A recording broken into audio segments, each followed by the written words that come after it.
好多人都唔知啊，呢個叫鷹嘴豆喎，係豆類中嘅一個嚟噶，蛋白質同膳食纖維啊都係好豐富嘅喎，加埋啲腰果同眉豆一齊煲個齋湯啊，唔放肉都有肉鮮味噶，分分鐘啊仲好飲過啲肉湯啊！老人家都話啦，食一日齋啊，等於積咗一年嘅福啊！今日咧就用貝南瓜加埋個鷹嘴豆嚟煲個齋湯。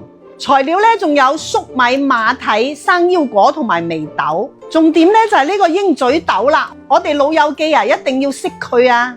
最好揀到新疆產嘅，粒粒飽滿。特別之處咧，呢度係有個尖尖地，好似個鷹嘴咁嘅喎。佢個名咧就係咁嚟噶啦。靚嘅鷹嘴豆咧，佢係大粒飽滿，摸上去好乾爽噶。因為佢質地好硬噶，我哋煲之前咧最好用水浸佢8個鐘，浸完之後咧佢會發脹噶喎。嗱，如果浸完之後咧都係一樣大嘅，咁就係做過科技，要小心啦。呢個咁靚嘅新疆鷹嘴豆咧就放咗喺視頻嘅左下角啦，有需要嘅街坊自己去睇下啦。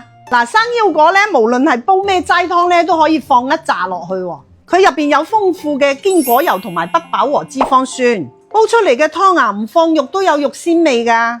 嗱，眉豆咧大家都識噶啦吓，好多廣東靚湯都會用到佢嘅，特別係啱廣東啲雨水天噶。嗱，煲湯之前咧，我哋都會提前浸一浸，煲出嚟嘅湯啊會起沙噶。水滾啦，我哋將所有材料倒晒落個煲度，因為鷹嘴豆咧我已經提前浸咗一晚啦，好容易煲得開噶。所以咧水滾之後啊，我哋轉文火再煲多佢45分鐘咁就 OK 噶啦。